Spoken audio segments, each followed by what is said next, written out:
자, 안녕하세요 여러분. 오늘은 2023 수능특강 문학의 마지막 작품, 고전산문의 마지막 작품이죠. 재석 본풀이를 보도록 합시다. 자, 이 재석 본풀이 같은 경우는 다른 수업과 달리 바로 본문이 아니라 밑에 있는 전체 줄거리와 이해와 감상을 통해 먼저 파악을 하고 본문을 보기로 할게요. 자, 전체 줄거리 보시면 옛날에 아홉 아들을 둔 당금액이라는 둔 끝에 당금액이라는 예쁜 딸을 낳아 기른 명문 집안이 있었다.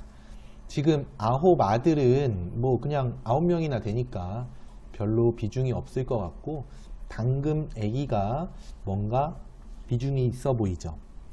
어느 날 가족들이 특별한 일로 집을 떠나자 당금애기가 혼자 남는데 한 스님이 당금애기가 아름답다는 소문을 듣고 찾아와서 시주를 해달라고 하는데, 여기서 당금애기는 우선 정말 애기는 아니고요.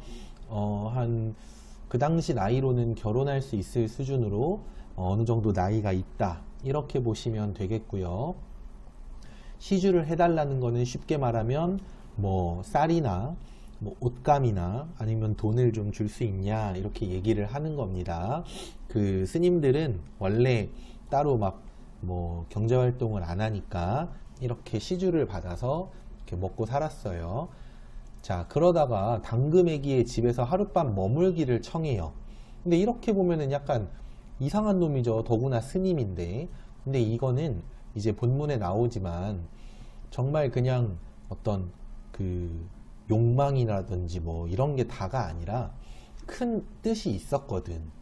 스님이 다녀간 뒤에 당금애기는 아이를 잉태하게 되고, 가족들은 결혼도 안 한 처녀가 임신을 했다니 바로 그냥 추방을 하는데, 당금애기는 뒷산에서 그 혼자서 아들 셋 쌍둥이를 낳아 기르고요. 후에 아이들이 자라났을 때 아버지를 찾고 싶어 해서 스님을 찾아가서 신작이라는 것을 받고, 당금애기는 삼신이, 아이들은 재석신이 된다. 이런 스토리입니다. 그러면 스님이 신으로 만들어준 거니까 스님도 신이었구나. 그냥 일반인이 아니라. 그리고 아들들도 이 스님의 핏줄이니까 신이 될 수 있는 그런 존재들이었겠구나. 이걸 알 수 있겠고요. 그 다음에 사실은 지금 아이들이 신이 되는 과정이 그렇게 중요한 줄거리는 아니고요. 더 중요한 거는 바로 이거예요. 당금애기가 삼신이 되는 과정. 이게 중요한데, 근데 이거를 이제 그 삼신 본풀이 이렇게 말을 안 하고 재석신의 근본을 풀어준다라고 해서 재석 본풀이라고 하는 것은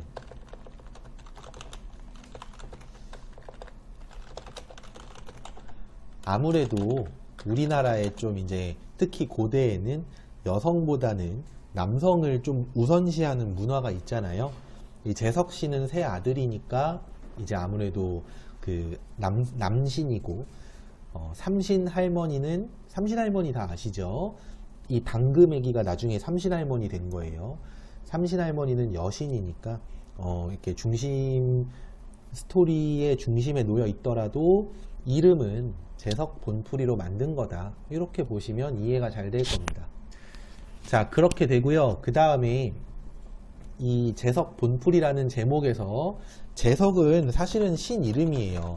검색해보면 나오지만 그 모든 집집마다 다 깃들어 있다고 믿는 신, 그 정도의 뜻이라 별로 그다지 어려울 건 없을 것 같고, 그 다음에 본풀이가 중요한데 근본을 푸는 이야기, 이렇게 생각을 하면 돼요.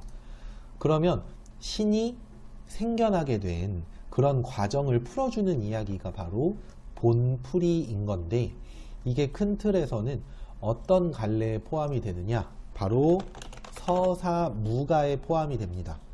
그와 관련해서 잠시 아래쪽에 있는 이해와 감상을 좀 보도록 합시다. 자, 이 작품은 전국적으로 전승되는 서사무가인데 이 부분 남신은 천신으로 여주인공인 당금애기는 지역을 수호하는 여신으로 생산신의 성격을 가지며 그래서 북의 신이 천신, 목의 신이 지신. 이거 기억나시나요? 우리 주몽신화 때 얘기했던 천부지모형 신화에 해당한다라는 거. 그리고 이게 보시면은 무녀의 창과 장구제비의 반주가 어우러진 방식은 판소리나 전통극과 유사하다. 그러니까 서사무가의 특징으로 알아두세요. 뭐냐면은 무녀의 창. 근데 이 무녀의 창은 마치 누구랑 비슷하냐면은 판소리에서 노래하는 사람, 창자가 노래하는 거랑 비슷하고요. 그 다음에 장구제비인데 본문에 계속 제비라고만 나와요. 장구제비가 연주를 하면서 연주가 근데 막 되게 대단한 연주를 한다기보다는 중간중간에 한 번씩 뚱땅뚱땅 쳐요. 근데 그거는 마치 뭐랑 비슷하냐면은 판소리의 고수하고 비슷하죠. 그러니까 이것들을 종합해 봤을 때 알 수 있는 것은 서사무가는 판소리에 큰 영향을 끼쳤구나. 이것을 알 수 있습니다. 근데 둘이 달라요. 뭐가 다르냐? 여러분들 서사무가를 이렇게 노래하는 요 무녀라는 존재가 뭔지 아니? 이게 바로 우리가 알고 있는 무당이에요. 무당. 판소리 무당이 하나요? 아니잖아. 여기 창자가 한다고. 판소리는 판소리를 하는 그런 소리꾼들이 하는 거고 이 서사무가는 무당들이 굿 할 때 부르는 거예요. 그래서 우리가 막 삼신할머니 이렇게 알고 있는 게 이 민속신앙, 이 무당과 관련된 민속신앙에서 이어진 거구나. 이렇게 생각을 해볼 수 있겠고요. 자, 그 다음에 내려가서 두 번째 이해와 감상에서는 이 아이의 출산과 성장을 주관하는 삼신의 내력을 밝히고 있다. 그러니까 제목은 제석 본풀이지만 실제로는 사실은 삼신 본풀이나 마찬가지예요. 그래서 이 무가는 무속의 생산신의 신화로서 그 내용으로 보았을 때 고대의 건국 신화에서 보이는 천부지모형 신화의 성격이 드러난다가 또 나오죠. 중요하니까 자꾸만 나오는 거야. 그렇게 되겠고 뒤에 부분에서는 이따가 문제로도 보겠지만 새 아들들이 아버지를 찾아가는 그런 내용이 나온다고 했죠. 그 부분은 고구려 건국신화 중에서도 유리왕이 아버지 주몽을 찾아가는 그 내용과 유사한 구조를 보인다. 요것도 이제 알아두시면 좋겠고 사실은 뭐 서양의 그리스 로마 신화도 그렇고 뭐 좀 알려지지 않은 뭐 북유럽 신화라든지 이런 것들에서도 이렇게 아버지가 누군지 모르는 상태에서 이 아들이 아버지의 존재를 알고 싶어서 모험을 떠나고 뭐 그 결과 아버지가 대단히 훌륭한 뭐 신이나 사람이라는 걸 알게 되는 그런 이야기가 꽤 많습니다. 그래서 그런 모티브가 있구나 알아놓으시고요. 그러면 이제 본문을 한번 보는데 줄거리를 알기 때문에 그거와 관련해서 중요한 부분, 특히 많이 출제되는 부분을 보도록 합시다. 자, 보시면 처음 부분에서 이렇게 계문경으로 치니 9방 고방문이 잠겼던 문이 다 열려집니다 라고 얘기를 해. 그럼 지금 이거는 무녀가 이 스님이 도수를 써서 문을 여는 이 장면을 전달하고 있구나. 그러니까 판소리의 창자랑 딱 똑같은 역할이죠. 그렇게 되고 열어놨으니 애기씨요 동량이나 좀 주시오. 옥단추나 아버님 잡숫던 쌀독에 쌀 한 바리떼 떠다 드려라. 자, 여기서 중요한 거. 지금 이렇게 빨간색으로 괄호치는 이 말이요. 각각 왼쪽에 있는 건 스님의 말이고 오른쪽에 있는 건 당금애기의 말인데 큰 따옴표도 없고 작은 따옴표도 없고 스님이 말한다 이런 것도 없죠. 그냥 내용을 보시고 누가 한 말이겠거니를 아셔야 돼요. 상당히 어렵죠. 그러면 그래서 이 부분에 대해서 여러분들이 좀 어색하고 낯설 것 같기 때문에 그래서 전체 줄거리를 먼저 본 겁니다. 그러니까 여러분들이 이제 혼자서 이 자료로 공부를 할 때도 이 부분이 누가 말한 거지, 무슨 뜻으로 말한 거지, 이런 게 좀 막힐 수도 있는데, 그럴 경우에는 반드시 이제 유튜브에 좀 댓글을 남겨서 이렇게 좀 그 설명을 들으시고요. 자, 그리고 나서 쌀독을 뜨러 갔는데 부처님의 도술로 다시 청룡이 굽이치도록 만들었다.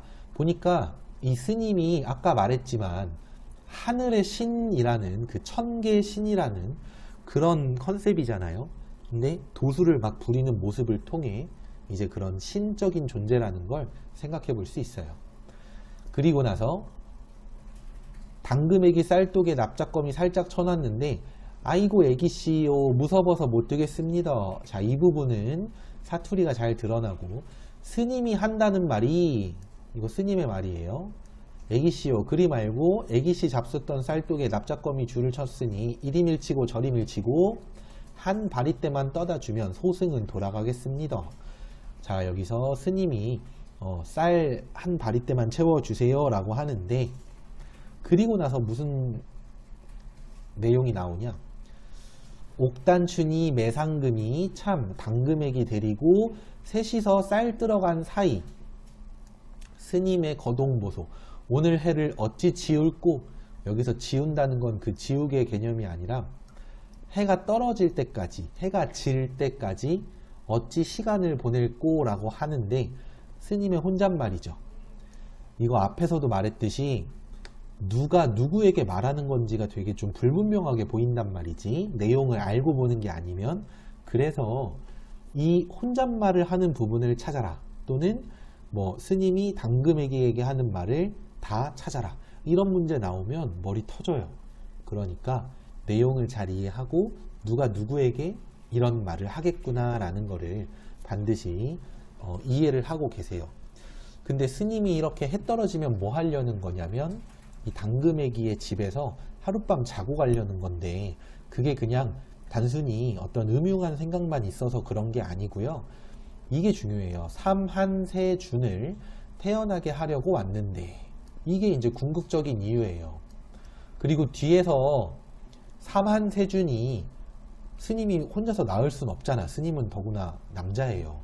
그러니까 이 당금애기와 스님 사이에서 태어난 애기가 삼한세준이 되는 건데, 그럼 여기다 써놓을 수 있겠다, 그죠?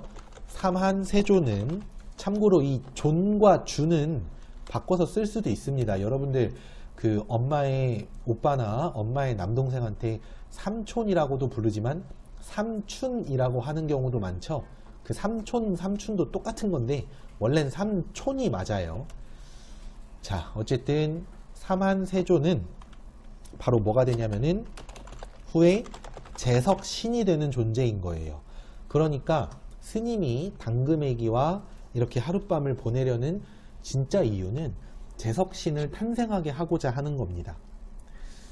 자, 그래서 스님이 잔꾀를 좀 쓰는데 어떤 방법을 쓰냐, 돌아서서 자루의 밑구멍을 터놓고, 여기서 자루의 밑구멍을 일부러 터놓고 쌀을 받아도 바닥에 떨어지게끔 하는 겁니다. 그리고 나서 위로 받는 척 밑으로는 대문천에 다 흘려버렸다. 다 흘리니까 이 몸종들이, 그 중에서 옥단춘이라는 인물이 뭐라고 하냐, 아이고 스님 이렇게 되면 어쩝니까 라고 얘기를 해요. 이렇게 막 구멍 난 걸 들고 오면 어쩝니까. 그랬더니 이제 옥단추나 비 가지고 오너라, 아마 당금애기가 하는 말이겠죠. 빗자루 가져와라, 채 가져와라, 다시 쓸어 담고 채에 걸러서 드리자 라는 얘기야. 그랬더니 스님이 우리 절에 공양미 올릴 쌀은 비 가지고 쓸면은 쓸모라는 게 비 가지고 쓸모 이건데, 비 가지고 쓸면 수신내가 나서 그 수수 냄새가 나서 못 쓰고, 채 가지고 까불면 그 채로 걸으면 버들가지 냄새가 나서 못 받는다. 그럼 어떻게 하냐, 개똥나무 꺾어다가 인불로 곤불로, 그러니까 하나씩 집어넣어야 됩니다. 그러니까 나무젓가락 가지고서 이렇게 넣어야 된다고. 이게 얼마나 오래 걸리는 일이야. 결국은 그러니까 시간을 끌려고 이런 얘기를 하는 거다라는 것을 생각해 볼 수 있겠죠. 자, 그리고 나서는 결국은 살 해가 질기 아이가. 이것도 이제 방언이 아주 잘 드러나는 부분. 그래서 해가 졌어요. 그리고 나서는 이제 저 여기서 자고 가면 안 돼요. 늦었잖아요. 사실 오늘날에는 좀 늦으면 택시 타고 가. 택시비 줄게. 이러면 되는데 옛날에는 늦으면 집에 이제 걸어가다가 막 산도 넘어야 되고 이럴 때가 많잖아요. 그러면 막 호랑이 만나서 잡아먹히고 이래가지고 늦은 시간에 밖에 잘 안 돌아다녔어요. 그랬는데 당금애기가 착해서 그러면 아버지 자던 방에 자리 보전 시켜 드려라 라고 했더니 누린내 나서 못 잔다 그래. 어머니 자던 방에서는 비린내 나서 못 잔다 그래. 이거 비린내는 내용상 좀 이해가 안 되면 이렇게 생각하세요. 그 오빠를 9이나 낳고 당금애기를 낳아서 총 10명의 자식을 낳다 보니 아무래도 그 피를 많이 흘리셔서 애기 낳을 때 피가 많이 나오죠. 그래서 그 피비린내 얘기를 하는 거고, 그리고 나서 오라버니네 방에서 자라 했더니 땀 냄새 난대. 그러면은 사실 선생님 같으면은 그럼 꺼져라 이럴 것 같은데, 이 당금애기는 착해가지고 딱한 중아 어찌하단 말이요 라고 하면서 결국은 자기 방에서 재워주는 그런 얘기다, 이렇게 보시면 되겠고요. 이 뒤엔 내용은 생략된 거지만 문제에서는 보기를 통해 인용해서 문제가 많이 나왔으니까 잘 알아 놓으시면 좋을 것 같습니다. 자, 그러면 이제 문제 한번 풀어보도록 할게요.